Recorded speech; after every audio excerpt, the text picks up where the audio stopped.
BJP सांसद सुब्रत पाठक का बयान। कोऑपरेटिव बैंक के वार्षिक सम्मेलन का किया आयोजन। सपा ने यूपी में सहकारिता का कैप्चर कर लूट का बनाया था साधन। देश में सहकारिता को डिजिटल कर पहुंचाया किसानों को लाभ। किसान आंदोलन को लेकर दिया बयान। दिल्ली में बैठे किसान सही नहीं है। देश के प्रधानमंत्री की लोकप्रियता बढ़ने को लेकर किसान नेता दे रहे विवादित बयान। यह सब कथा कथित किसान इस तरह की मांगे लेकर आ रहे हैं जिनको कोई पूरा नहीं कर सकता।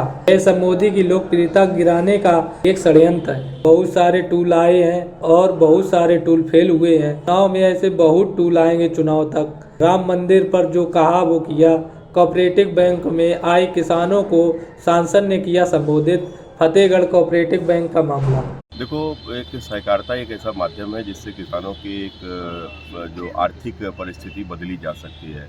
एक तरीके का एक आंदोलन है और जहाँ पर भी इस पर सही से काम हुआ, जैसे महाराष्ट्र है, आप देखो कि वहाँ पर सहकारिता के माध्यम से किस प्रकार से किसानों की तरक्की हुई है। गुजरात है, किस प्रकार से तरक्की हुई है। लेकिन दुर्भाग्य रहा कि हमारे उत्तर प्रदेश में और सहकारिता को खासकर समाजवादी पार्टी ने जिस प्रकार से कैप्चर करके उसको एक लूट का एक साधन बना दिया था।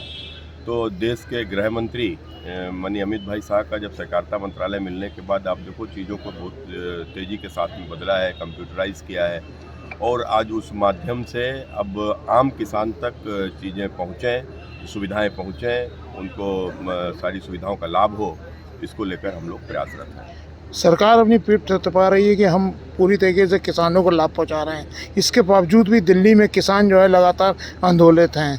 क्या लगता है? वो किसान नहीं है। आपने देखा होगा कि किस प्रकार से उसमें से उनका एक नेता बोलता है कि अब देश के प्रधानमंत्री नरेंद्र मोदी की लोकप्रियता बहुत ज़्यादा बढ़ गई है, इसको किस प्रकार से कम किया जाए, इसको किस प्रकार से बदनाम किया जाए।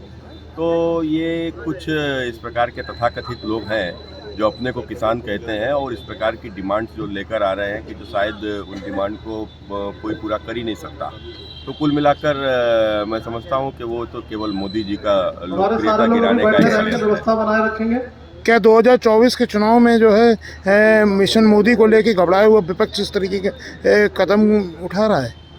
देखो, हमने कहा ना कि देखो बहुत सारे टूल्स इस साल आए, बहुत सारे टूल्स फेल हो गए, फ्लॉप हो गए।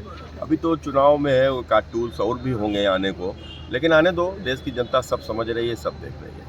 क्या राम मंदिर के नाम पर एक बार फिर मोदी मैजिक तीसरी बार चलने जा रहा है? देखो, राम मंदिर के नाम पर इसको इसलिए नहीं कहना चाहिए कि राम मंदिर हमारी आस्था का विषय है। भारतीय जनता पार्टी का जो कुछ आधार है, जनाधार है, वो भगवान राम के आशीर्वाद से ही है। तो कुल मिलाकर हम राम के मंदिर के नाम पर नहीं, लेकिन हाँ निश्चित रूप से अपने काम के ऊपर जो मोदी जी ने कहा वो मोदी जी ने किया और ये उनकी विश्वसनीयता, मोदी की गारंटी के नाम पर ही चुनाव होने जा रहा है। कन्नौज क्या एक बार फिर अखिलेश का सामना करने के लिए तैयार हैं? ये मेरा सौभाग्य होगा। 2009 में अखिलेश यादव मेरे खिलाफ चुनाव लड़े थे। 2009 में मैं अखिलेश यादव के खिलाफ चुनाव लड़ा था। 24 में अखिलेश मेरे खिलाफ चुनाव लड़ेंगे। क्या परिवारवाद सपा का इंडिया गठबंधन में है, फिर से सफल हो पाएगा, नहीं हो पाएगा? नहीं, ये परिवारवाद की आपस में लड़ाई है और अखिलेश के परिवार का लाभ हो रहा है, अन्य लोगों को नहीं हो रहा है। तो आपस का लड़ाई है।